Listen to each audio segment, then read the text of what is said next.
So I thought it'd be cool to bring you on, not just like and talk to you, not just because of like, hey, I can talk to this person. I know him a little bit, but you have really kind of opened my eyes up to like the side of fitness for females when it comes to like women that are not just, oh, I read that you should do this, or my friend said I should start this activity. So I'm going to do that. I'm going to meal plan. I'm going to meal prep. And then everything is already set and they just go. There's no breaks, all gas.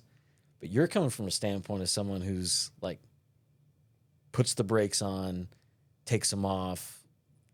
How do you get started when it's like that? Well, first of all, I had to put the brakes on, like health wise, but I But think everyone's talking about like in the beginning. in the beginning. So in the beginning, first there was no light. Now we have light. I think if you are coming from a place like I was, so I was overweight, I have an eating disorder. I did not come from a family where fitness and health was something we talked about. Like my dad worked out, but he also believed like you should just eat butter. And remember back in the day when like dairy was a thing, like you got milk, like we drank milk and we ate cheese because that was supposedly good for you. Yeah, You know what I whole mean? milk, a glass of whole milk and a peanut butter and jelly sandwich before you go to bed. Maybe not that, but we just didn't have I didn't have like that. Growing up, we didn't eat like fresh fruit and vegetables. It was all frozen or canned. So I did not have like that education on what was healthy, what wasn't. My dad lifted weights, but I don't know, and he didn't know what was right and wrong and good for one body is not good for the other, that Mm. sort of thing. Um, so for me, getting into a career that was based on fitness, so working for the UFC was a big eye opener because then you start to see different athletes and how they train. And eventually you just got to get tired of your own shit. And that's what it was. Like I got tired of my own shit. I knew I was overweight, needed to start working out. What was the excuse that you got over? Oh, I Like you have say, kids and jobs because I was a single mom most of my life. So I always had a kid and I've always had multiple jobs. That is a lot. That's a huge thing. And obviously that's my main priority. The other one was the cost of it. When you're single momming and you're budgeting and you don't get child support, the gym is not something you can afford. But there are options. right. You just have to get over that. So I started using, like, we had 2 treadmills at our office. That was it. Started doing that. I got a Jillian Michaels DVD. Used that. So you just have to start somewhere. And then I just did research because now the internet is a thing. When I was really young, it really wasn't. Remember, like, Ask Jeeves. Now we can Google everything. So, being able to, like, do some research and figure out what was going to work for me. And it was a lot of, okay, I tried Whole30 and that led me to binge eat like none other. So don't do Whole30, but maybe take some concepts from it. So like now we live like a soft 30 lifestyle. Like when I cook, it's typically a Whole30 recipe, but if we have a tortilla, it's not a big deal. Soft 30 as a whole 41. Yes. Ugh. So another thing that you didn't, or that I was not aware of getting into this from your side, the excuses to not go as a female, and then the excuses to not go as a male. A lot of dudes put off their reasons on their wives. I can't. My wife needs me at home to put the kid to bed. I can't. My wife needs us to spend time together, or just I'm going to have to talk to my wife before I get started. How much of that is, hey, babe, I would like to get your approval before I do something that's taking up some time. And, I want to be sure budgeting we're good. You're going to be able to carve out some time for yourself. And how much of it is like, I'm just going to use her because it's an easy way out. I would say probably 50-50. I don't Yeah. know. I mean, nowadays, especially in Midland, I feel like, or maybe it's just because of who we hang out with. I feel like a lot of wives are like, yeah, he needs to go work out because they see like the benefits. If you were to tell me I need to go work out today, you told me this morning, wake me up at 6 so I can go work out before we do everything. Yeah. Cool, got that done. That makes sense. But I also understand like you haven't been home, you've been at work all day. Now you're going to go take an hour and a half at the gym. Our kids are going to just see you in time for bed. Like that is an issue. However, as a mom, when is she fitting it in? We get up earlier. Or if they're at school, we go do it. Or if I'm at work and I have a lunch break, I'm going to go do it during my lunch break. So I feel like excuses are like assholes. Everyone has one, and each one is stinkier than the other one. So you can make excuses all day, and sometimes they are valid, right? Like, I really can't budget that in. Okay, so what's your other option if you can't budget it? Can you go to the park? We have parks in Midland that have equipment on them. Very true. Can you take your kid with you and put him in a stroller and go walk? Because that's better than nothing. Absolutely. So I think, I mean, is there a valid excuse like my wife needs me at home? 100%. My kid has a game, for sure. So you can't do it at that time. When are you going to go do it? How much of that also is the guys not realizing that your wife does not want you to be an out of shape, depressed, lazy slob, showing that lifestyle to the kids and being like, that's okay for me. For them, they can't quit the sports. They got to try hard. How dare you like go half-ass on a rep in football, in Pee-wee football? Yeah, that stuff drives me crazy. And then but it's the dad that's got, the 30 pack sitting in front of him. Yeah. Who doesn't do shit. I hate that at our gym. Yeah. I mean, I don't train, but I'm not out there telling my kid like, you got to do X, Y, Z. But he also sees me work out every day. I think that goes for both parents. Yeah. Like, I obviously see where you're coming from with dads, because dads are typically the ones who are going to push the kid, right? Like, Absolutely. especially if they're sports, especially if it's a boy. Yeah, competitive nature. Yeah. Win at all costs. Yeah, but I know a lot of competitive women, though. I mean, you heard me at the last tournament. I sure did. So. Everyone did. Everyone in Odessa, Texas. I think that no spouse should want or be okay with their significant other not taking care of their health. Not just because of how it looks, not just because of like, I don't want to have the husband who can't climb up the stairs. Yeah. Because nobody wants that, But don't you want to be around for your spouse? Don't you want to be around for your kid? Do you want your kid? Listen, we lead by example. Yeah. I can tell my kids all day, do X, Y, Z. But if they're not watching me do it, they're going to, number one, they're still not going to do it. But they're definitely not going to do it if I'm not doing it. Well, it's like the cleaning the house thing we were talking about yesterday. Yeah. Hey, we need you to do all your laundry. Period. Yeah. Just every day. That's the way it works. And he said, what did he say to you? He goes, oh, well, he pointed at me and goes, well, you're going to have to do it too. Oh, yeah. He totally called you out. He tried to. Yeah. But you do you do most laundry now. So, yeah, I think. Well, it's funny. You go, hey, he's actually the one that's been doing your laundry for the last couple of months. He goes, oh, okay. And there was no argument. Nothing. Yeah. What are you going to say at that point? Yeah, I think it just makes it also more like normalizes it. Yeah. We have to eat our vegetables. We have to eat fruit. We have to eat healthy because we have one body. So I don't know. I think that's a big, big part of it. And people should look at it more like that. Like if you have kids, you'll say, I would do anything for my kid. I would die for my kid. I would trade positions. You say this. I hear that so much. But you won't do it. That drives me crazy. Because what are you really doing to be there for your kid if you're not taking care of yourself? You bring up you want to be there for your spouse. When it comes to, so let's specialize I'm getting into physical fitness. How important is it for a woman? Guys, listen. How important is it to a woman that your man can defend himself, defend you, defend the kid when you guys go out in public? I feel like I'm going to get a lot of backlash. Ooh, I'm excited. Yeah, I feel like I'm going to get a lot of backlash for this. But obviously, I am one female. So there's going to be the 1% who's like, I don't care. I can defend them. Cool. Cool. You can't. You brought it to my attention. Like, we had a friend who trains all the time who could beat the shit out of dudes. But her boyfriend was 100 pounds heavier than her, almost a foot taller. What was she going to do at the end of the day? Like, she may have one up on him and she may be able to escape a little bit, but he's bigger and heavier and taller. Women will always be at the disadvantage at that. The risk for damage is way huge. greater. If he gets one hit, that could potentially be it for her. Mm-hmm. So it doesn't matter how much she trained. It just takes one hit. So for me, ladies, and for what I would assume would be most of us, we still are inherently like, we want a protector. I don't want to marry a man or be with a man who I don't feel safe with, who I don't feel like my kids would be safe with. When we go out in public, nobody messes with us, mostly because you look like an asshole. Well, you're not wrong.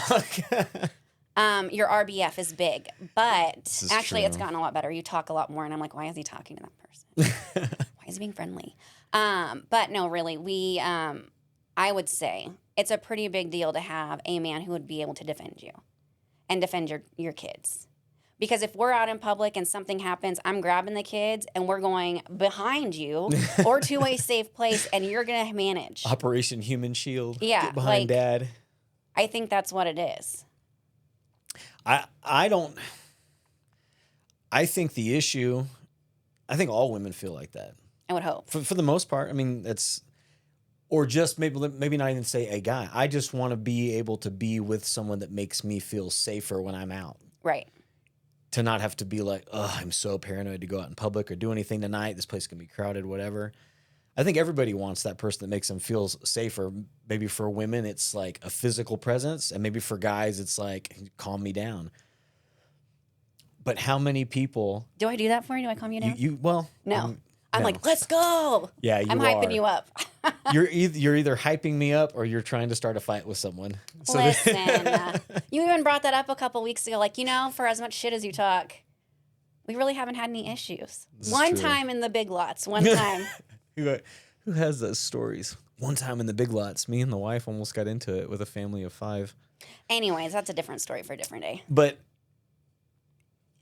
I think most guys, though, the problem, and I see this every single day, I don't know that women are aware of it, that men believe that they can protect people. I'm aware of this. I think I can, Yeah. all right, it's never happened. It's not going to happen because look at me. Yeah. Or I got in a couple fights in high school. Like, I'm big. I could just beat him. Or my favorite is I have a gun. Yeah. And you know what my favorite saying is now? I'll probably mess this one up. You probably. I don't know. Whatever you say about, that's my gun now. Because you have taken guns. our gun. Okay, it's our gun.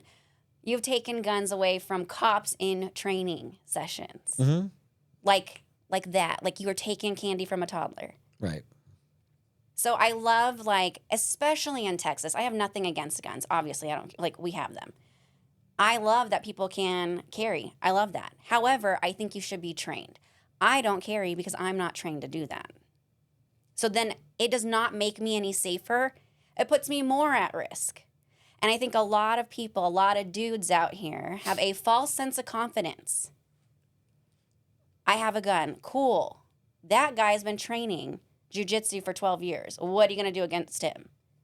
I think I talk about it in safety because I do safety for work. You can give somebody something, like we can give them respiratory protection and not adequately train them. And so then they have a false sense of confidence. Their alarm goes off. They put on an SCBA and it's backwards. They didn't do it right. So they just died. Yeah. So if you're not training in self-defense, if you're not training to use the weapon you have, you are a huge liability, not only for yourself, but for your family. Are you proud right now? I'm so happy. But I will do a gotcha. Okay. I will Oh, put you on the shit. I spot. knew it was coming. So with that, I hear excuses all the time about reasons why I won't do self-defense or whatever. And I always look at that as excuses for what they are. Yeah. There's also things that are like maybe a different category. Mm-hmm. They go from excuses to like reasons, causes for me not to feel like I can do this. Oh, yeah, yeah. So you want to talk about that with me? I think that people need to hear that kind of stuff because I think it's important. I think here's the deal. I think it's important for people to understand there's other people out there that go through the exact same thing, have been through the same life experiences, and then know they need to do something. And there's that thing that keeps them from doing it. But then they also go, I'm not doing it every day. I'm going to take advantage of this one opportunity. and I'm going to take advantage of this opportunity. And then you look at it, and now over the course of 25 years, you've consistently done something. Yeah. Every time that you've had an opportunity that you can do it, you can make time, you can get over that little hurdle. So what are some reasons that people could identify with? So I, admittedly, do not train. I don't do jujitsu. I get asked all the time, which also makes me not want to do it. So stop asking me, because the more you tell me to do something, the less likely I am to do it. That's why I tell you to do nothing. Yeah. So I don't do jujitsu for multiple reasons. Currently, because I think that would make my heart explode. So heart condition, cardio is really what's helping me right now. I can't lift weights. It's too much. It's too hard on me. Resistance training is a problem. Resistance training is a problem. And there's nothing more that's more resistance training. So for guys who are like, I can't miss a bench press session, there's nothing more resistance training based than pushing another human body off of you while you're moving. Right. So that is a consideration for people. So, right. So if they can lift weights, they could definitely do jujitsu. Yeah. Aside from that, on a mental health level, I have been in multiple abusive relationships. I have been raped numerous times by numerous people. And I am just now, within the last 2 years, really working through that. So it's very traumatic. I've done one and a half. Yeah, 1.5. 1.5 self-defense classes with you, and I'll be at the one tomorrow as soon as my class is done. And that first self-defense class was really, really hard for me. Just because it's very triggering to be put back in those situations. Even if you're with a female, you can have flashbacks. And I was so lucky to work with one of our guys at our gym who was kind enough to stop, let me gather my thoughts, was really kind, but still that was a very triggering and traumatic thing. I think I had nightmares that night. So I totally understand that as well. And I have friends. I have an amazing friend who has had some really traumatic, similar situations happen to her as a child. She used that to be like, I have to go do jujitsu so I can teach myself and my daughter how to be safer. So she was able to flip it. Everybody is different, right? Like, sure. I am not to that point yet. So in the meantime, what do? I'm going to go to a self-defense class when we have them. Even if I can't make the whole thing, I'm going to go for the last half. And I think you have to find a starting point. Like, do something. And maybe if you're not comfortable with the whole class, call somebody and let's set up a private and just at least start to learn what you can do. And I think that you have a better understanding because of that kind of past of what people are capable of doing and what it feels like when you don't have a say. Yeah. And I think that's what's cool about training is you get to figure out through time that I'm getting more and more of, what we call that having a voice. For like I get to have a say in this. Like if it's a vote, my vote counts now. Right. But I think you also have even more of an understanding of the positive side of physicality because of your job with the UFC. Yeah. So people that know you for like I'm a cycle instructor, oil field, all these other things. Some people don't realize that was like a big chunk of your life was working for the UFC as travel coordinator. Yeah, it was a good time. That's how we met. That is how we met. I was mean to him, apparently. You were. I told that story him. yesterday after some contractors got told I was mean. They were told you were mean by someone else? Yeah, they were walking up with me. So someone was telling them the truth. Okay, so they were walking up with me and they were getting coffee. That's what we call a warning. It was not a warning. It was just, Sarah, be nice to them. And I said, I am the nice one. And they're like, really? Oops. Yeah. Anyway, I was very nice to them, just for the record. No, but you've gotten to see like the side of violence where it's just like a bunch of teddy bears, knuckleheads, just regular people. But that's always in us. Like, look at back in the day. I can't think of the era. Let's go back to 300 Spartan days. Like, okay, or whatever, we're in the Greek little circly thing. What's it called? Like the gladiator days. Sorry, I was seeing the image in my head, the movie. That would be Roman. Okay, cool. So it's always been in us. Anyway, even Dana White talks about that. Dana White even talks about, like, this is inherently a thing for us. Physical combat. Physical combat has been with us always. It's in the Bible.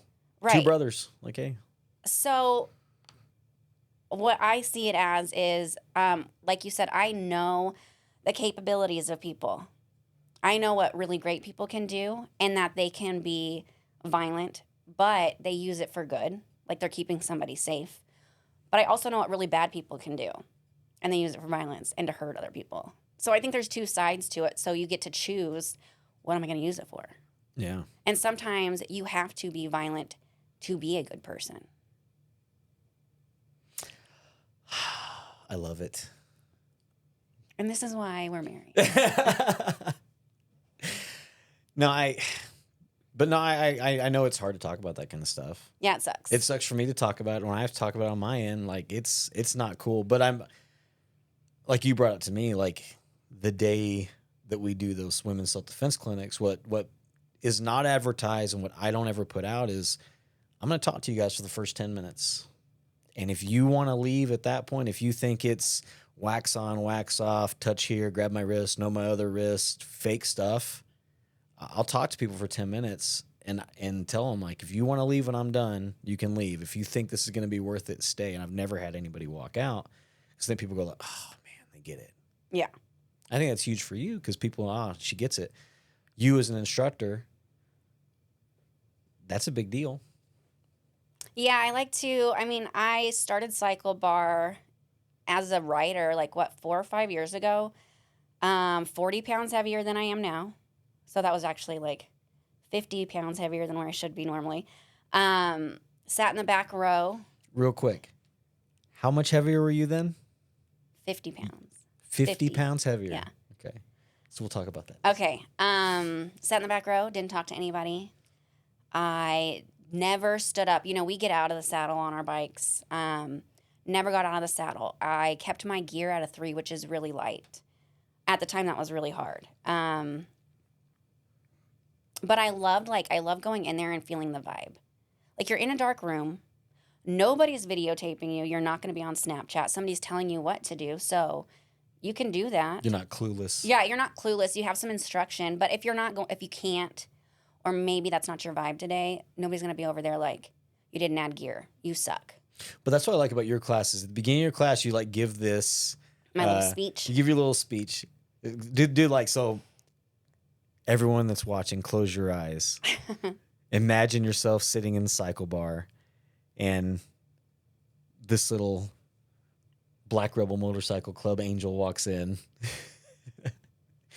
Heavy metal instructor walks in there. And what is it that you say to people? I let them know we're going to have 20 to 30 intervals. Take breaks when you need to. Get water when you need to. Everything I say is just a suggestion. Heavy emphasis on that. We have stats. I'm going to show them. If you're not a stats person, take yourself off the leaderboard. If you're up there and you don't want to see it, ignore it. I don't like stats. We're all here working, and that's more than we can say for anybody who's the empty bikes next to us. And that's good enough, and it's your ride, so you do you, boo. And then we inhale the good shit, we exhale the bullshit, and we get our stuff together, and we do it. That's really important. I think that's the thing that's missing from most fitness instructors, coaches, is the ability to sit back and go there's that fine line between, I need to demand better from you because you said I want to lose weight, I want to get stronger, I want to defend myself, I want to win a tournament. There's that, I'm holding you to what you said, and also they're doing the best they can. I mean, not every day, and I say this, I think almost every class. I always thank everybody for coming because that's huge for me. That place saved my life. I've gone in there after losing a baby. I've gone in there after divorce. I've gone into that class and sat on the bike and just pedaled and bawled my eyes out the whole time. That studio saved my life. So the instructors, the whole time I've been there, have been life-changing for me. So I would hope, my goal is always to be that for somebody else. But I also know, some days one day they're going to hit a PR. And they're going to be number 1 on the leaderboard. Or they're going to hit 14 miles, and that's going to be the best they've ever done. But the very next day, they may hit 4 miles, and that's the best they could do that day. Because we don't know what's going on behind the scenes. Yeah, 100%. We don't know what's happening to anybody at any given time. So all I can do is be there and be supportive, because at least you showed up and you did something, because something's better than nothing. Yeah, I always tell people, like, if you just go into class and just move, like, it's gonna click. Yeah. Like, that's the hardest part, is getting people just to put their shoes on, walk out the front door, and then pass that threshold. It sucks that it takes that much effort, and that you see so many people do it and then decide, man, I don't want to do it. And it's not even, I don't want to do the activity. I don't want to do it here. I just don't want to do anything. Yeah. It was so overwhelming. Have you ever had those days? 100%. That's why I don't like to go to the gym. Like, Weightlifting walking into gyms. a weightlifting gym gives me massive anxiety. Is it the people thing, or I think it's the people and not knowing what I'm doing. Like, if I go lift weights, you know this. If I'm lifting, and I love to lift, if I'm lifting, I need somebody there to instruct me. If you give me a picture, I don't get it. If you give me a video, it doesn't click. Yeah. I need somebody there helping me, which also holds me accountable. Because if I'm watching a video, I can be like, yeah, that looks okay. I did 4. I'm good. You know what I mean? Yeah. I was not a fitness instructor my whole life. I was not into fitness my whole life. I was the fat kid most of my life. Same. So I know how easy it is to be like, it's so much effort and work to change what I'm eating or to start working out. Like, I don't want to do it. It's just too much. I'm too far gone. Yeah, I wish people would get through the I'm too far gone to the, like, well, you never know what rock bottom is until you're there. Yeah. And then you're like, oh my God. You know, if people can get up and move around and walk out of their front door, then they're not too far gone. Correct. You know, if they can take their step out of their car before they get on the motorized scooter, they're not too far gone. But when they have to have that motorized scooter all the time, they don't leave the house, they don't want to go ever buy any new clothes or whatever, that's when it's like, ugh. And that's a varying thing between, like, what you look like and what you feel like. I mean, it sucks. I am, for all intents and purposes, a very healthy person. I watch what I eat. I work out all the time, and I almost died this year. So it drives, especially now having that, like, it drives me crazy when people make that excuse. Or any excuse. They're like, I'm too Which busy. one? I'm too busy. Or I don't feel good. I don't feel good. Yeah, no shit. You're really not going to feel good when your heart stops, bro. Let me tell you. Like, I don't feel good every single day. I feel like shit every single day. And I still go do it. Because I have 2 kids and a husband, and my mom is still alive, and countless friends that I want to be there for. But what I can't be okay with is not doing what I need to do and risking leaving my babies. Because I almost did. I almost lost those kids. There's people out there that would say, like, well, because you're doing those things, you put yourself at risk. But I didn't. If I hadn't, so here's the deal. I hate that too. Because I know people have kind of brought that up I've to gotten you. a lot. Hold on, I gotta get comfortable. This is a serious topic. Okay. So, just for those who don't know, I have a heart condition. What the doctors can tell is, just like everybody else, I got a virus called COVID. It's a virus, guys. Don't freak out. And that first time I got COVID, it lasted like 3 months. I was really sick. I lost like 20 pounds. I wasn't hospitalized or anything. And I still, after like 3 weeks, I went back to work. Yeah. But I did not feel good. Then I just never got better. Like, we thought I had an autoimmune disease. So we did that for a year. Is like once a month there was, I've got pleurisy. I'm fixing to get pneumonia if I don't get this taken care of. Every once a month, every month for like 2 years. Yeah. And then it was, my hair's starting to fall out, and I'm starting to get this rash or this dry skin spots. So I've got autoimmune disease. Like, my joints hurt all the time. Just so many. Like, I had the worst stomach problems all the time. Didn't matter what I ate. So really thought I had autoimmune issues. Come to find out, after a year of doing that, it wasn't that. My heart rate was a resting heart rate of 38 beats per minute. You're not Lance Armstrong. No, definitely not. Like, I cycle, but, I'm lucky if I'm hitting 13 miles, I'm not. So that really kicked it off. I had a really low heart rate. I have very continuous PVCs, which is, your heart double beats or triple beats, and then it pauses for a little bit. So we did surgery, which should be easy. 70, 80-year-old people have ablations done all the Yep. time. Walk out of there just fine. It did not go well. Didn't fix the problem. Caused another problem. And then I was in the hospital for a week after that. And when you were in the hospital for a week after that, and then got released, Not knowing what it was. never knowing the problem, what was their answer? Oh, they put me on medication that literally almost killed me, which I am not a medication person. I don't take medicine. Like I'm not on. At the time, I wasn't even on any supplements. I wasn't taking vitamins or anything because you have to get off everything before you have an ablation. Right. I don't believe, like, I have depression, anxiety, and PTSD. I refuse to get on antidepressants or anti-anxiety medication. I've tried it. It made things worse. It made me more suicidal. So I do not trust the FDA. Listen, if you guys haven't seen Dope Sick, you need to watch it. I think that's better than Painkiller. I do too. We're Painkiller is almost good. done with Painkiller. Yeah, but talk about opening your eyes. I mean, growing up, I definitely heard, like, this is approved by the government. Like, you should take this pill.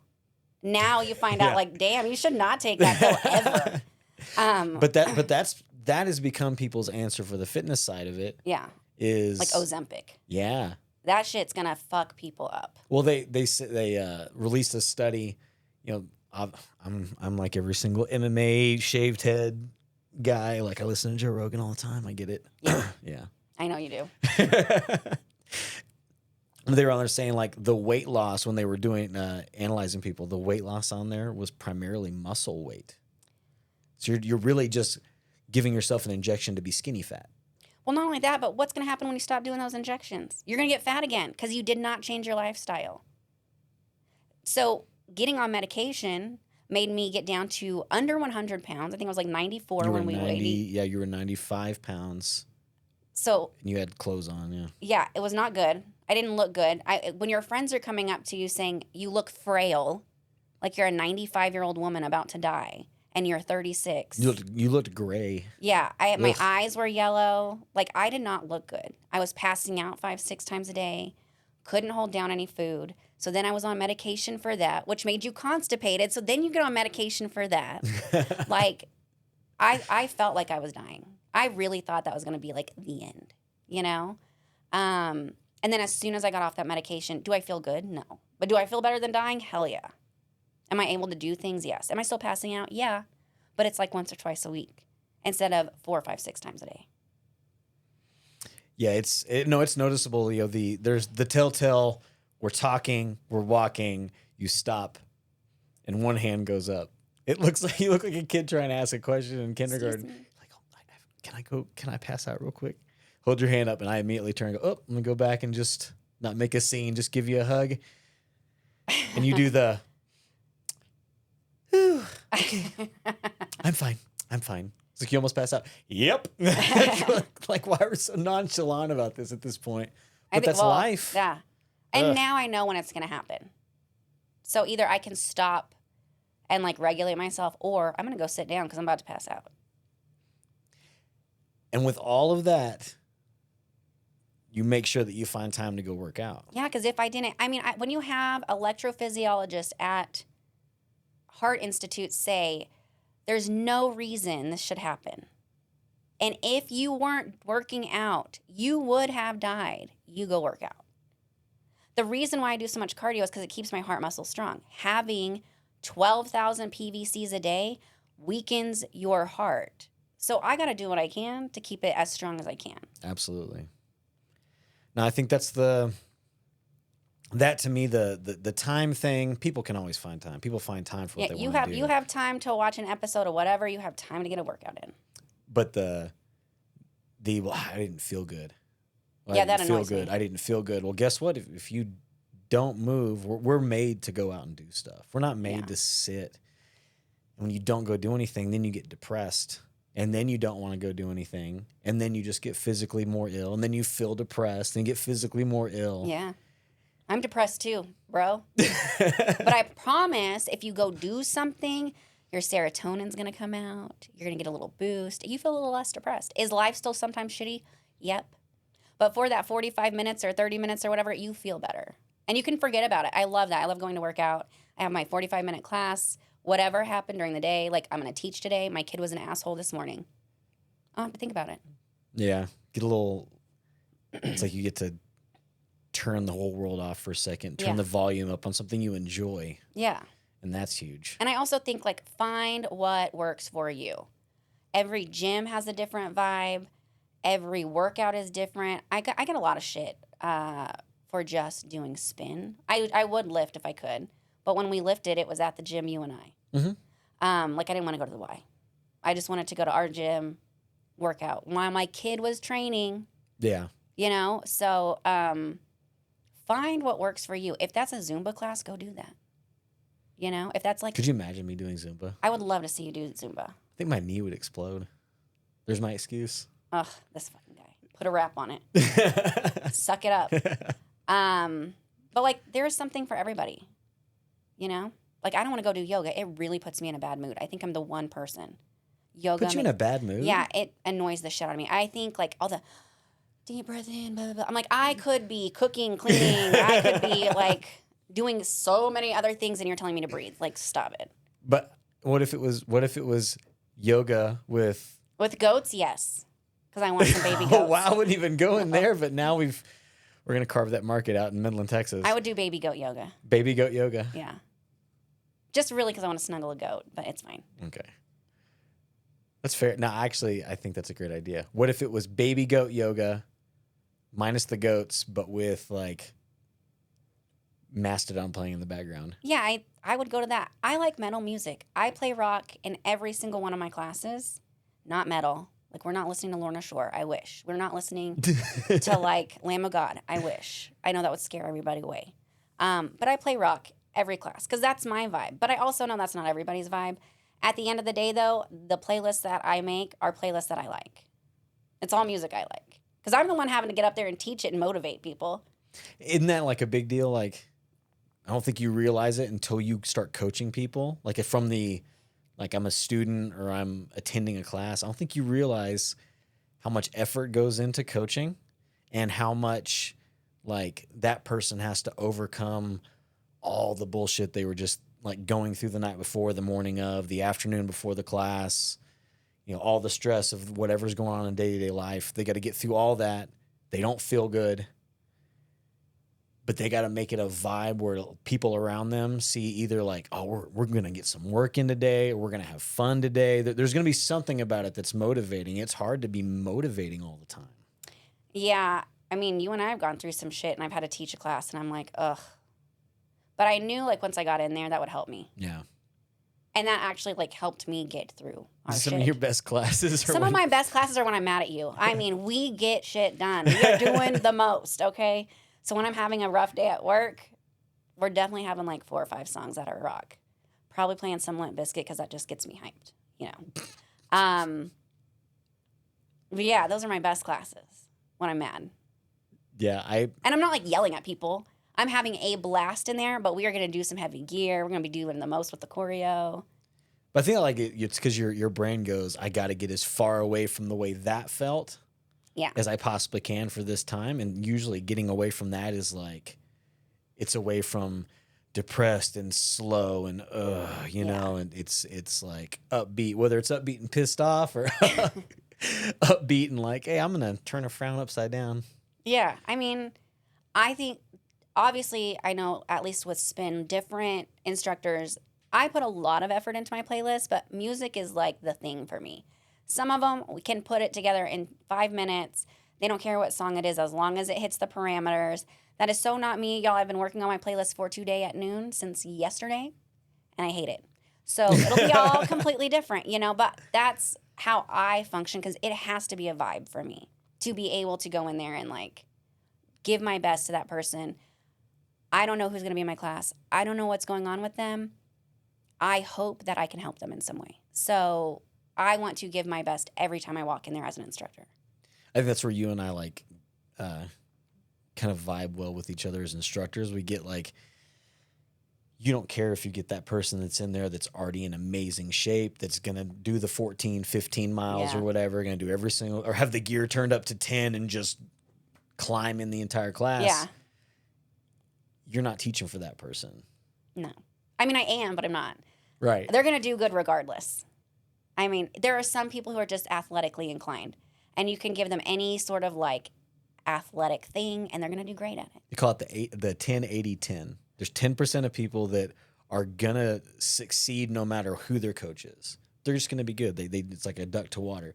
There's the 80%.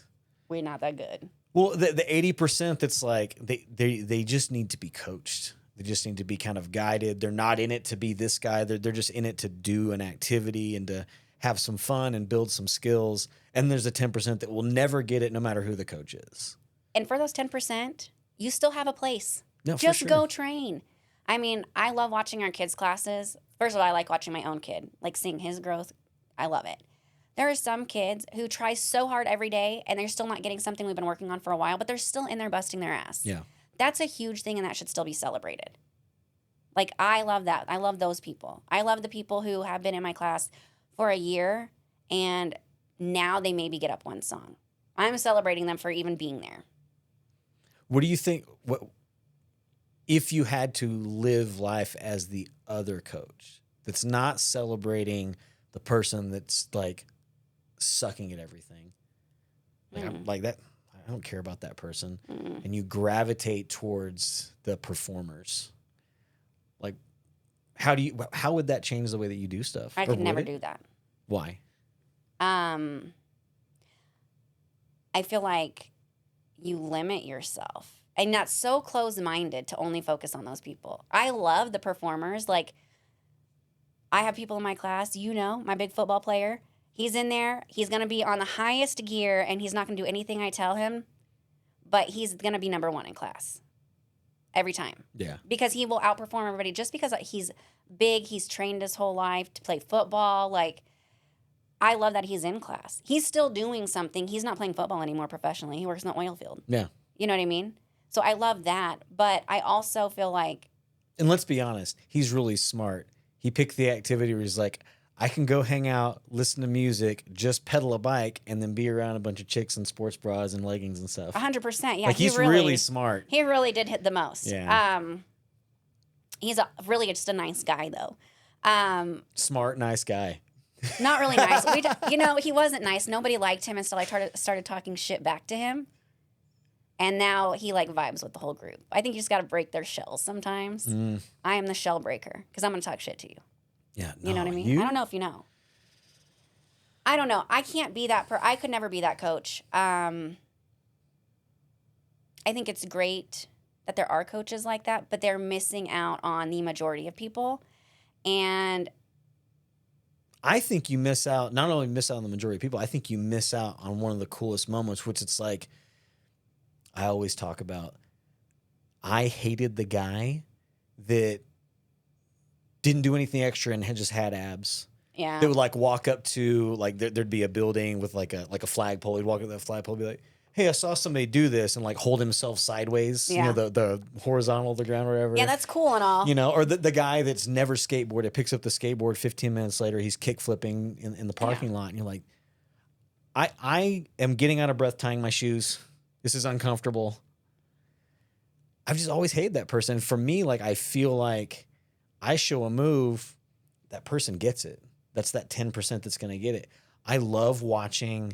I've got a guy that's in his 40s, about 220, not in bad shape or anything, but you can tell this is going to help him lose weight and get in better shape. 40 years old. I just want to be into it to do something cool. I heard about it on Jocko, heard about Joe Rogan talk about it. And I saw that guy this week do like an arm bar that we do. It's very smooth. It looks cool. It's a pretty arm bar.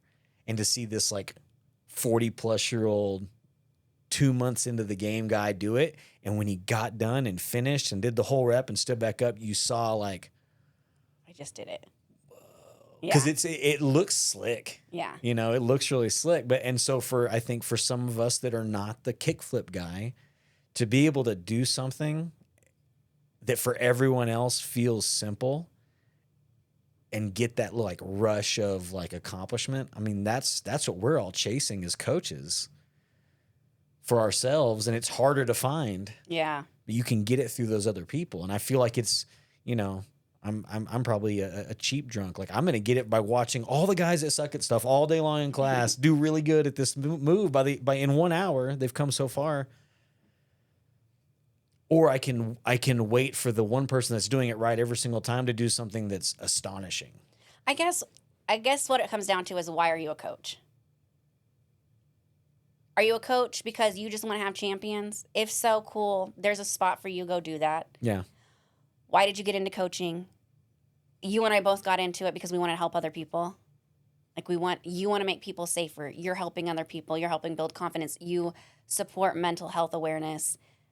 So why are you a coach? And if you got into it for the students, I'm definitely in it for the money. 100%, because we have so much of it. We're just floating in the dollars. I think that's the big thing. Like, I have heard so many instructors or coaches say, like, I'm doing it for the people. They've changed my life. But then in reality, they're not there for the people. And that is that's been a hard life lesson for me to learn, is like, you thought your coach was there for you and really gave a shit, and their concern was, I want to see people do better and grow and learn, and I want to be that beacon of light for them if they're in a dark place. And then they just are like, this doesn't work for me anymore. Deuces. Fuck all y'all. I'm out. That is a heartbreaking thing to deal with. So there's 2 types of coaches. There's probably 3, but 2 that I know of are Probably a lot. the ones who want champions, which is fine. There's nothing wrong with that, because people make a lot of money on that. For sure. But Everyone wants to be around winners. yeah, everybody. We want people to win.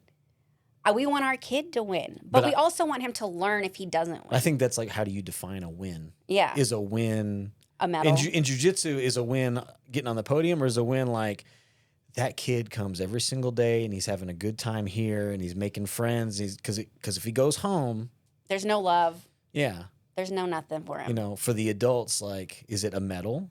Is it higher stats on that leaderboard, or is it the fact that they got to get away for a minute and get away from their bullshit, or like give their wife or husband some space, or maybe they're trying to heal something from a long time ago. You don't know, like.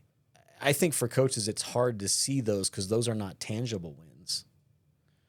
Yeah, and maybe it's because of our past. Like, we've both had so much trauma that a win for us doesn't have to be like, when Ender doesn't win a medal, but I watch him do a round or a match that is like insane, so much better than some of the adults that we watched the day before. That for me is a win, because when he started, he just got his ass beat. Yeah. The whole time, and Yep. cried, and was like, I thought for sure after his first tournament he wasn't going to go back. So now to see him go out there and try and get in positions that scare the shit out of me, I'm like, my kid's going to pass out. Just, that's a huge thing. Sometimes walking into a studio or walking into the gym and just watching or just talking to somebody's a win. And I think because I've been there, I know that. So for me, a win is not somebody being number 1 on the leaderboard. Yeah, I don't know. There's also this thing with, I notice it with women. Like with guys, we just talk shit. Yeah, and it means nothing to you guys. We just talk shit. Yeah. We literally like today, like for a good example, the other day, one of the guys that helps coach the gym, a good friend of mine, Taylor, he's getting ready to run his Warrior Wednesday class. He's getting going. He looks at his phone and goes, "Hey, I'm kind of confused." Jeremy said, "Hey, I just found a dead body, so I'm waiting for him to send a picture of me, and it say like, after I beat the crap out of you tomorrow, whatever." Like that's like, guys are just always kind of, everything we say, we're always like, "What's the punchline? Yeah. Where's he about to jab me?" Y'all are sneaky, Girls are mean. but y'all are all. Ew, I don't like that you're saying y'all. Yes, Y'all. queen. You're doing that squad, and then it's fuck that bitch. So I don't do that. I don't play that game. I know you don't do that. I'm very- But why is that a thing? I don't know, because I'm not a girl like that. So for me, I will never say something that somebody can't call me out on. If you say something, if I tell somebody something, whether it be in confidence or not, and it goes to the public, I'm going to back it up. Good, bad, or indifferent. because yes, I said that, or yes, I did that. I don't think there's a lot of accountability with people nowadays, and that's a big thing. Yeah. So, growing up, you think you have like this tight knit girl group, and then the older you get, it becomes a competition. Like, oh, I like him, and I like him. I don't know. Being a girl is weird. I will say, as an adult, you do find like your girls who really want you to win. But it's not like with dudes. Like, I have more guy friends who are supportive Yeah. and like want me to win and are like, you are a strong, badass bitch, you got this, than I do girlfriends that are truly girlfriends.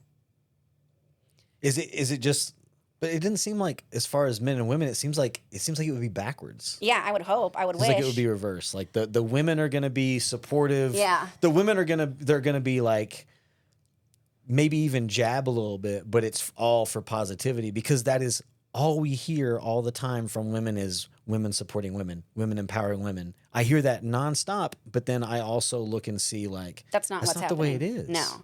I think there's a lot of talk and not a lot of action. I love being somebody's hype woman because I know what it's like to not have a hype woman. I know what it's like to go do everything solo and really have nobody there to do it. And so you are your own hype woman. Like growing up, being the chubby kid, having the life at home where you can't eat that, you have to go run before you eat, like all that. And then you go to school and then they talk shit about you because you're the fat kid. Or I was the poor kid. The poor fat kid. I was the poor fat kid. I was like batting 9,000. I sucked, okay? And then not only that, like I was on the debate team and I was the president of the Future Career and Community Leaders of America. Like, look how far we've fallen. But y'all didn't do a good job. yeah, thanks, parents. No, I love my parents. They did great. So when you don't have anybody, I mean, I remember in high school, like, this is so embarrassing. Oh, I'm excited. Okay, for my 18th birthday, I was a senior in high school. I really didn't have a friend group. Like, I did not have friends. So I went to school. I didn't hang out with anybody. Unless it was in class. Like, I had friends in class. Acquaintances. Like, that would talk to me and stuff like that. But it wasn't like I was going to lunch with people. I wasn't getting invited out with people.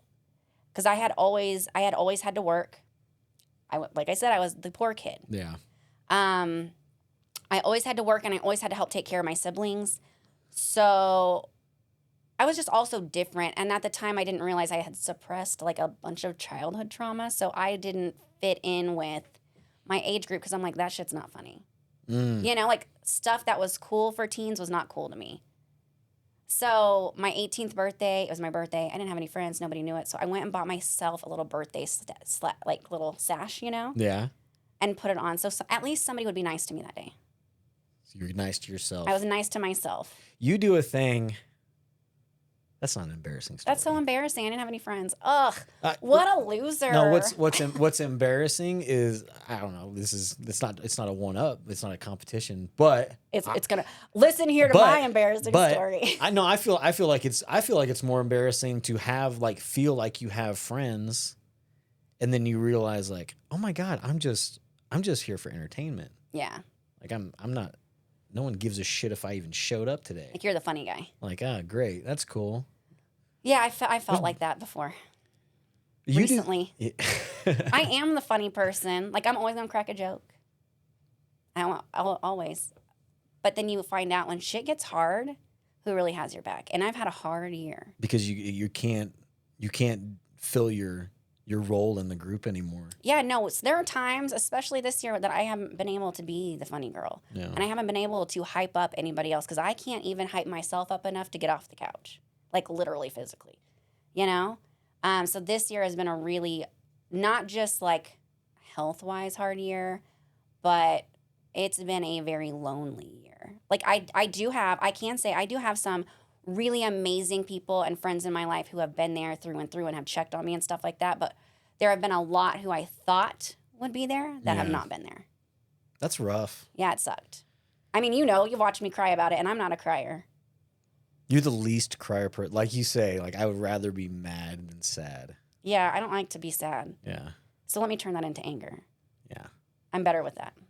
Yeah, you're very efficient with it. Yeah, so good. Winning.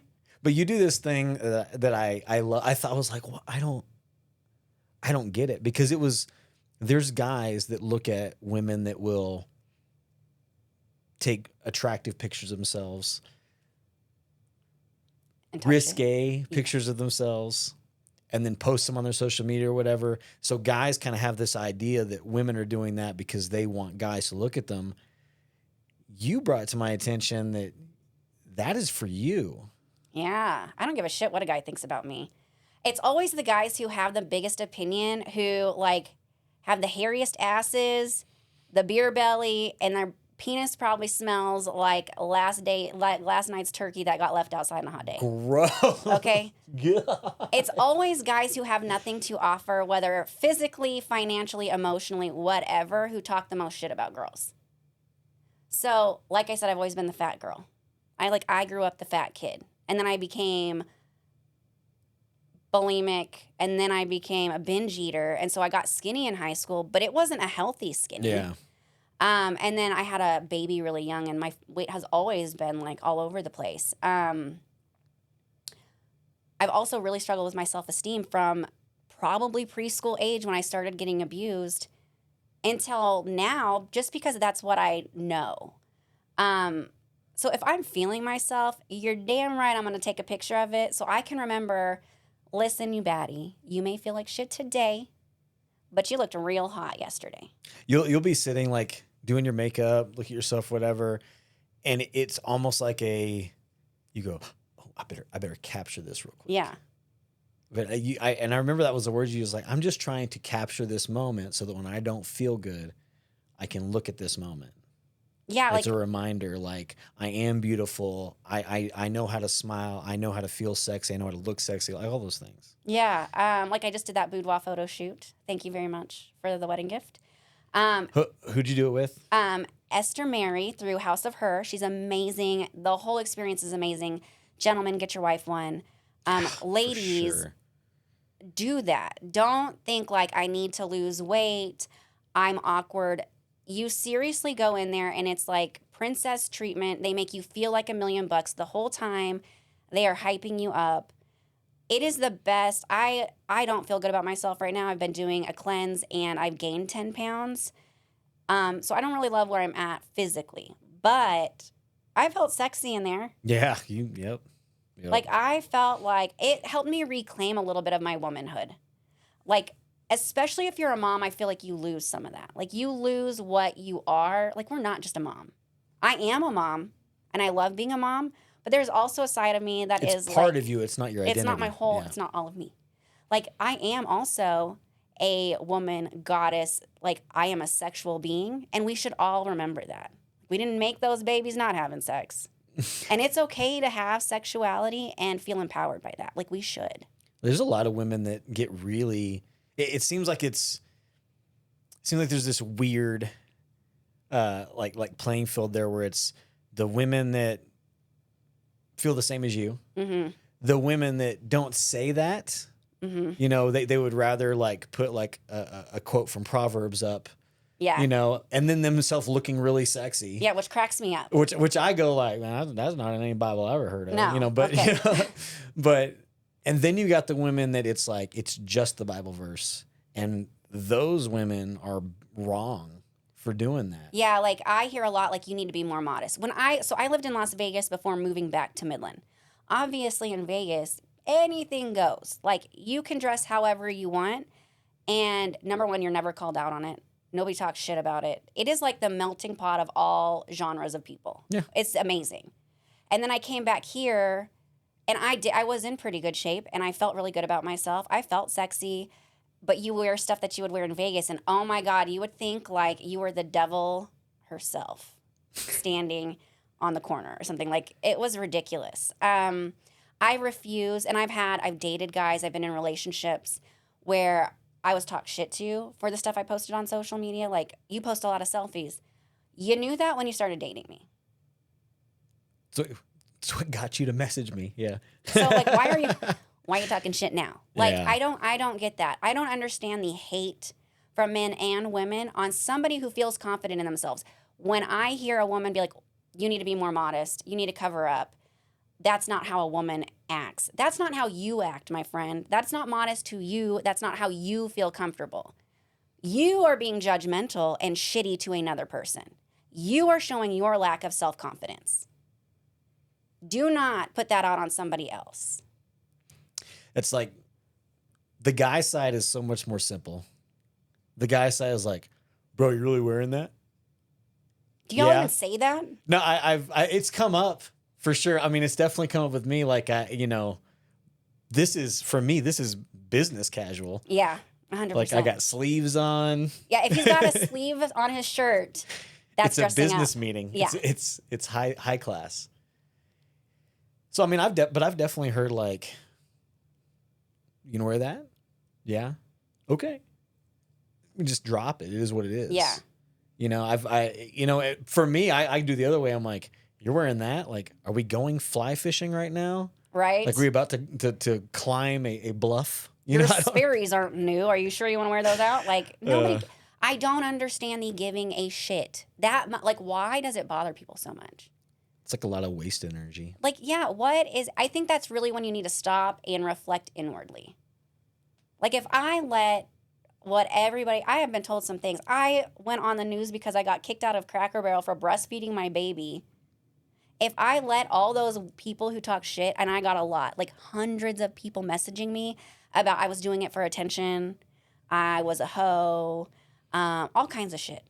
I was literally feeding my baby, trying to eat a fucking pancake in peace. I had a 3-month-old baby. You know the last time I slept? Long before I gave birth to him. So let me feed my kid with my boob that is made to feed my child. That wasn't out for the world to see. It wasn't like a nipple was hanging out. Like, hey, do you want some? That was not what was happening. Cream in the coffee. My child's gigantic head was covering my boob, okay? Like, I got so much shit from that. And if I let that ruin me, what would that have done to my kid? Because I would have stopped breastfeeding. And he needed that. Like, he was sick as a kid. So I can't imagine if I didn't breastfeed. But also, like, what are you doing for other women? What do you think that was in 2015? 15. Yeah. Do you think 2023 you'd get the same messages? In Texas, in Midland, Texas, yes. Yeah. I mean, I feel like it's better now, maybe, but I still think, yeah, you're going to get a lot of hate. Like, why don't you put a cover on it? My baby didn't eat with a cover on. Who wants to have a blanket over their head in May when it's 90 degrees outside? You go eat with a blanket over your head. Yeah, I'm good. I'm not going to. Or like people be like, you need to go to the bathroom. I'm going to go where you're taking a shit to feed my child. No. I'm not going to go out to my car. First of all, it's legal. I have the legal right to be here. You cannot tell me to leave.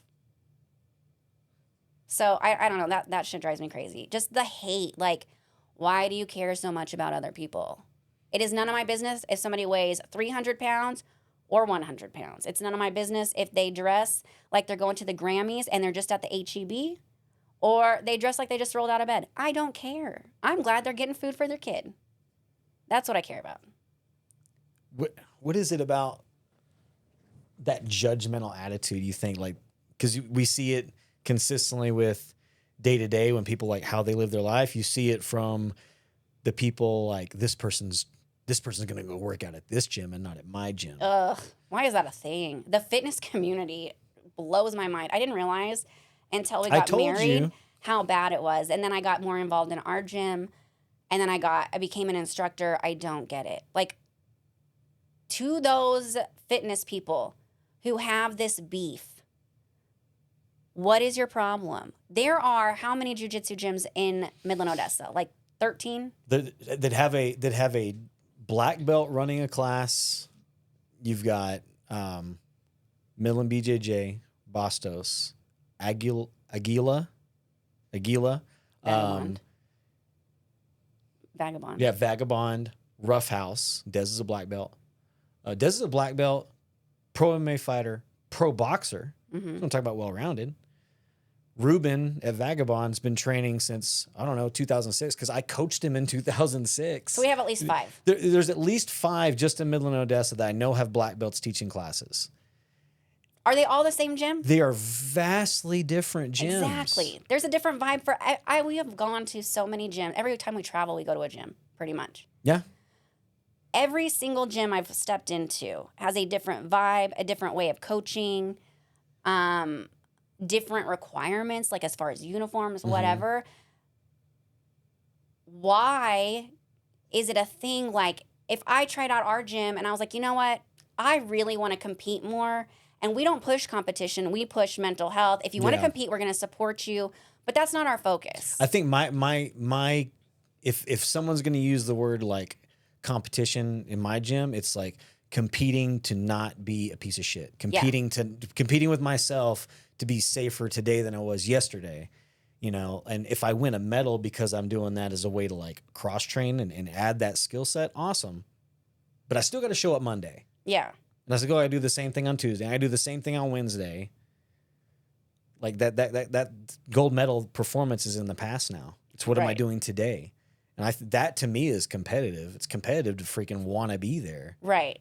But there are gyms who just like, you are training so you can go to this tournament and you can get the gold. And then you go to this tournament and then you get the gold. And then you go to this. So that's all fine and dandy. But that's those people's choice. Right. It should be somebody's choice where you want to train. Just like there are, I don't even know, there are dozens of CrossFit gyms in Midland. There's a lot. They all have a different vibe, different people who are there, different groups. That is fucking awesome. So rather than be like, they train at this gym, so fuck that person, why not be like, that's cool. They're doing something that they love that's helping them. I don't get like this competition, like, they train over there, so the instructors suck and they're horrible people, and we're gonna badmouth them. Like that's so dumb. The weird thing for me though is like, if the instructors have beef, it is what it is. Most of the time, you're not going to see them saying anything about it, but then students kind of like carry it out. Yeah, that's the weirdest thing to me. I don't. I've always done that. I think there's kind of two sides to it. There's the like, I work for you. You're the student. I work for you. Go do what you want to do. Like I always tell people the same thing. Like the manager at Saltgrass is not going to call you up, but hey, did you eat dinner at Longhorn today? Yeah. What the fuck is wrong with you? First of all, you're a traitor. Yeah. That's like the jiu-jitsu thing, like Creole shit. Like you're a traitor. Yeah. You're not investing in your team. You're investing in another team, or you're training. It's not safe because you're not with us. Like, no, is that the way it is? Yeah. Well, their coach has done these things, so it's like, well, I have no evidence whatsoever. But since you said it, like there's this weird thing like that gets fed from the coaches. But then there's also a side of it where people just do it because they think that's the way they should do it. Like it's my team against your team. Yeah, that's not real life. But it is, really. I mean, but think about it. Like every time we go somewhere, we run into somebody we know, either from my like corporate job or spin, or you working as a cop, or you running the gym. They know you from a podcast. Like, it's a small, big town. Right. We all have, most of us nowadays at our age, most of us have kids. What are you teaching your kid? What example are you leading? You know what I mean? Like, what I want my kid to know is, hey, your friend trained here, but then they went to another gym because it was closer to where they lived. Cheaper, whatever. The coach communicated in a way that was better for that particular person, because everybody has different learning styles too. So that's okay. Like, Ender is friends with kids who go to other gyms. We love that he can go talk to them. Like, they competed against each other at a tournament. That was awesome. I think the thing that's difficult, that makes it where people go like, oh, he got mad because he changed gyms. She got mad because she went to another cycle place. I think the reason, what people need to step back and look at, the reason coaches get upset most of the time is because the person wasn't honest with them as to why they were leaving. Just be honest, bro. I literally had somebody say, man, me and my wife are trying to buckle down. We're doing this, marriage, family, career. I just can't afford to do it. It's like, man, I felt so bad. Like, man, I get it. Like, is there anything I can do? No, I just think, because of the time also. So I was like, oh, there was another reason. I was like, all right, well, man, the time, the money. And I felt bad. And I go, you know what? The billing company requires 60 days notice to cancel. I paid that person's final 2 months of tuition. They just went somewhere else. Yeah. If they would have said to me, like, they needed that to get started, I guess. You know, he was like, oh, thanks. And for me, like, now, if I see that person out, I don't respect that person anyway. If that person would have come up to me and been like, hey, man, like Mike Harrison came up to me and goes, and he was coaching at the gym. Yeah. And he goes, man, my ex-wife cannot get my sons here to train. They both want to compete more. Mike already competes. He was teaching at the gym, like volunteering as a coach, and goes, I want to train with my kids. And they can only train at this gym in a different town because it's closer to them. I might end up coaching, helping out because I want to be with my kids. Cool. Yeah, Awesome. that was the best way to handle that. Thank you so much for talking to me. Thank you for giving me the real reason why. I did injure him the week after that. Just not on purpose. That was his fault. But then we saw him at a tournament. We hung out the entire time. He stood next to us the whole time. We all hung out. Like, that's the way it should be. I don't get the, like, number one, we're adults. Quit having secret beef. Go to that person. Stop talking about them behind their back. That's so petty and ridiculous. I don't get it. Or coming up and being like, hey, man, how you doing? Like, and you know that person did the opposite of taking a stand for you. They took a stand against you. Yeah. Or they didn't stick up for someone else that was getting bullied or whatever. To me, I mean, I'm literally just waiting for the day that Elon Musk gets that Neuralink thing going and we can actually just read each other's actual thoughts. Oh, God. I don't want it. Don't sign me up. But I mean, I really think like just telling somebody like, hey, I'm in a different place in my life right now. I don't want to be here because of this. Nothing against you. Or, hey, how about this? If there's something you don't like about a gym, the best thing you could do is tell that coach why. So they can fix it. Or so they can go, yeah, that's just a stance I'm not willing to take. Yeah. I'm not willing to look at things from that point of view. You do you, I'll do me. Have fun. I'm going to shake your hand next time I see you. I think that is such a healthier way to, I don't know, live every day. Yeah, I just don't get the, like, how much stress does that put on somebody? Number one, you have to keep up with all your lies. Because you're lying to one person and then you're telling like another group of people how you actually feel. Yeah. And let me tell you, it's going to get around.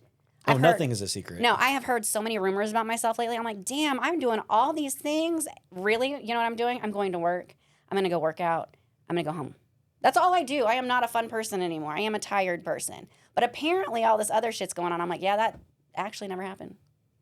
That's weird. Just stop doing that. Be a grown adult. You're grown. Y'all talk about, I'm an adult. I'm an adult. I can do whatever I want. You're right. You can. So why don't you man up, woman up? Own it. And own it. But that's why I will always say, whatever I say, if somebody comes back to me, yep, I said that. Because that's how I felt at the time. I have gone back and said, like, yeah, I definitely felt like it at the time. I've had some time to reflect. I am apologize. I was out of line with that. I did the wrong thing or I thought the wrong thing. And now I've learned. That's also acceptable. I've definitely had times where I've had people that have like, you know, done the like, oh man, I'm moving, but really they just want to go to a different gym. It's like, dude, just do that. You know, Yeah. I don't have any more time in my life for this. And then you see them doing it, and then they're like, Yeah, then you just look like an asshole. I don't know. I feel like, but I do feel like that's a skill that people don't possess because I didn't possess that skill. Like that's You didn't. That's therapy of like trying to figure out like, hey, I just want to tell you what's going on. Yeah. You know, and also I'll own if someone goes, oh, well, last time I saw you, you gave me a look like you're pissed because I was pissed. You made me mad. You disappointed me. Yeah. You upset me. You hurt my feelings. Yeah, You know? I wish there's a lot of people out here who are not going to therapy. Therapy is for everybody. Go to it. It's worth however much you have to pay. We pay God knows how much in therapy every month. A lot. We pay a lot in therapy every month. I'm doing the math in my head right now. I don't even want to know, so going, don't say the words because I don't want to know. But we both a lot have of sleep token tickets. Ugh. We both have a therapist. Like individual. Like we've done couples. Like we do all the therapy because inherently our parent, I don't know about everybody else's parents, but I think our parents' generation just, we're not the ones to talk about stuff. They're not the ones to be accountable. A lot of them aren't going to therapy. Or when they did talk about stuff, or they did do like some type of accountability, whether it was for them or for you, I think learning how to do that has changed a ton. Yeah, like there's a Like way to there's speak. definitely a right way to do it. Yeah, you can't. Yes, that's should life not be about growth? Yeah. Like I know my parents did the best they could, like the best they could. Was there stuff that I don't want to do as a mom now? 100%. Like The best you could. I'm doing the best I can with what I have, and I'm also choosing to go above and beyond and go to therapy and heal what is broken within me, like heal the damage done to me, so I don't put that off on my kids or other people. Because I lived a lot of years not fixing it, and I wasn't the best person. So are we not? If you're into fitness, you understand growth and accountability, but also part of being fit is There's the mental fitness. That mental and spiritual side Yeah. of it. So like do some growing.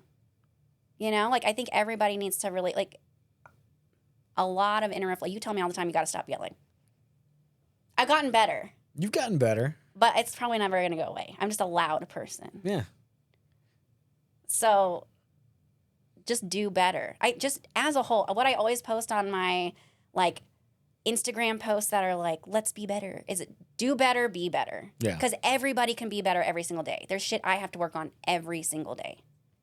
I was journaling today, and I went across the deal. It's like there does become a time when you got to stop leaning on I'm doing better and change it to I'm being better. You know, I am better. I'm doing it right. I'm not doing it better. I'm doing it right. I'm doing it correct. And that's kind of like a goal you have to try to reach. Yeah. And that's from a mental side of it, and then that just complements everything with the physical. I think once it's your mental shit, like yeah, it's never going to be in check 100%, right? Because we're always going to have to be working on something or Especially growing when or you live changing. with a crazy lady. I'm crazy because I live with you and our children. It's like the chicken and the egg. Yeah. So anyway, You're cracked for sure. imagine if I wasn't crazy, how boring life would be. Yeah, well, that's a good point. It'd be so quiet. But once you start, like if you can conquer starting to work out, which is a huge thing, and if you can become consistent with that, you can consistently start to work on your mental health. And you can consistently, people go to church all the time, but do they actually take what they're doing in church and live that life? Because yeah, you can go to church, but if you're being hypocritical and judgmental, are you living that life? I can tell you right now, even from not even going to church, just from the talked about in podcasts I did, the best of middle one, like there's that like motivational porn, like moto porn. Yeah. And it is like are you the lion? Inside of us there are two wolves and both of them are retarded. You know, whatever. Yeah. Like the thing for me is it goes from, am I gonna read that thing that's gonna get me, yeah, that makes me feel good about myself? Or am I gonna actually look at it and go, I feel kind of bad because that's true. There are these things going on in me and I'm not addressing those things. Mm-hmm. So it goes from the live the Bible, the sermon, the Sunday sermon, live that, to like, hey, let me live these quotes I'm looking at. It is so hard to go through your day and just hold one sentence and live to that. That is the most difficult thing in the world. Like I'm not, the only thing I can be bothered by is things I allow to bother me. And then you're bothered by shit all day long. Yeah, that's a hard quote for me because I'm like, listen, I'm not there yet. I got a lot more therapy before I can do that one. But it's a goal. But think about that. Like we get into arguments and I go, what's wrong? Well, do you want to talk to me? Just talk to me. Just tell me what's going on. Well, how can I fix it? If I would take a break and go, I have no control over this. Whatever's going to happen is going to happen. Yeah. I can't change it. Yeah. I can't worry about what just happened, what's going to happen next. I'm in this right now, and I got to sit in this right now and be okay with it and not let it bother me until I know facts. That is the hardest thing in the world to do. It's so difficult. But, I can listen to someone tell me to do it for an hour, and I can go about my day and just be an asshole the rest of the day instead, too. Yeah. Like, you go on Sunday. I did my time. I served my sentence. Yeah. Checked in with my PO. I don't know. I'm a big thing of like, don't talk about it, be about it. Because I hear a lot of people talk like, this is the life I live. This is the person that I am. But it's all words and then they don't follow through. That drives me crazy because now you're a liar. I will never say, like, I'm not a religious person. I'm a spiritual person. I am spiritual. I love the old gods. Love and Okay. light. Love and light is And me, not Cthulhu. live, laugh, love. Okay. Not hashtag blessed. Because I still feel like I'm like figuring all that shit out, and that's okay. Like but live the life you say, or you're a liar. Like I'm never going to say I am not a sinner or I am the best person. I am not the best person. I can be a real bitch.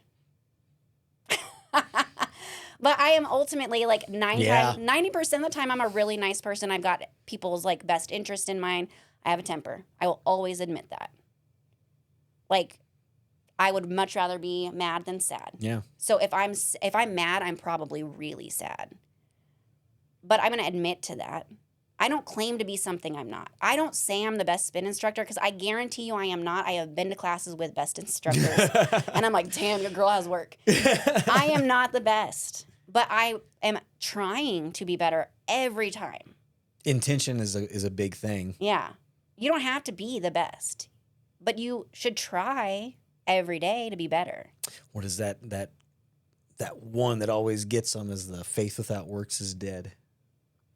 You know, just saying all this stuff, believing this stuff is way different than walking that walk. Yeah. It's way different. And that's a fitness thing too. Like I see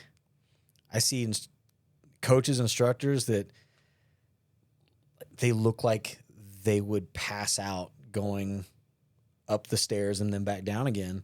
And they're teaching people how to be healthy. Yeah. You know, that's just not, you know, that's the one personal trainer you don't want is a guy who looks like he's about to die of heart disease, but right. We got to be body positive though. But here's the thing, like, I don't necessarily need a personal trainer who has an 8-pack abs and like the veins. I don't need that because I'm like way intimidated by that. I'm with the girl who you can tell works out, but she also likes chips and queso a lot. You know what I mean? Sturdy. Yeah, I am a sturdy female. So there's somebody for everybody. But again, if you're going to say, this is the way I live, I believe in this, then live that way. Don't talk about it, be about it. Yeah. And then don't get mad when people call you out on it. Well, I didn't walk the walk when it came to any like the physical fitness part. I was just like, well, I can win a fight. Yeah. I could do this for an hour and I can beat up all the buff dudes. That was kind of like I was leaning on I can beat up dudes with abs. Right. That makes me feel really good about myself. Every time I can smile choke big a dude with every abs, time you say that too. I love it. But there also comes a point where it's like, am I feeding into the joke, you know, or should I make a little change? Because I cannot imagine having the knee problems I've had, the back problem, the injuries and stuff, the neck issues. I couldn't imagine doing that and be 240 again right now. Yeah. Or 280 again right now. But also, we've talked about this a lot. You have, in like the last 2 years, really made it a point to start lifting weights, to watch what you eat. Mental health and where you're at mentally plays a big part of that too, right? That's actually the thing that's helped me the most. So I think when people like I make this go full circle, it's like whatever the excuses are, I think the excuses are less physical and they're mental. Yeah. And not from the standpoint of like, well, that's just what I'm thinking and I'm nervous, I'm scared, I'm apprehensive or whatever. Why? What makes you that way? Like really get down to the core. There's something in there. Yeah. Maybe you don't want to look at it. Sometimes that sucks. That's rough. Therapy is hard. Looking at yourself is hard and being like, yeah, I really got to do better on this. It sucks. So if you had one person, let's say if you had someone that was a friend or relative sitting in front of you, you know they're not healthy, and you knew that whatever you said would not hurt their feelings. So you have free reign to say whatever. Oh, Lord. There's no excuse. They can come back. They have time. They have money. They got a baby. Whatever they need. Mm-hmm. what would you tell them to get them to come in and work out? They just haven't done it. They don't want to do it. What would you say? I would tell them, you're just making excuses. Be accountable for yourself. Let's go work out together. Let's go together. I'll go with you. I'll sit next to you. Let's go do it. So for those people that have the friend that's not in shape that won't come with them, just go be a friend. Go be a friend. Be a supporter. Even if it's not your thing, go do it. Even if it's not your gym and they want to go try another gym, go try it. Just go do it. Because I think we feel like alone a lot, you know? Yeah. So go do that. Because you may end up liking that too and getting involved with that. And then that's something you guys bond on. And then you bring in your other friend and they do it. So you're really helping a lot of people. And then you build a community. Right. Is that not what the gym, like I love where I spin at because of my community. That is what keeps me going back, is my community. My girls that I teach with are my girls. My riders have been there for me, checked in on me. They show up whether they want to or not. That's my community. That's my squad. And that's what life's about. Thanks for talking to me today. You're welcome. You're really pretty. Thanks, babe. I got to pee, so if we could wrap this up. We're done. Okay.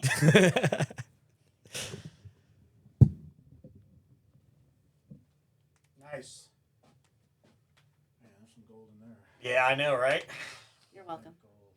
Gold. I told her, I said, I actually got excited. I was sitting in bed and I was reading, and she was getting ready in the bathroom, and I went in there. I was like, hey, I'm really glad you're doing this thing with me tomorrow. But I just thought, like, it might turn out really good because we talk with each other really well, and we can talk about serious stuff or whatever. Sure.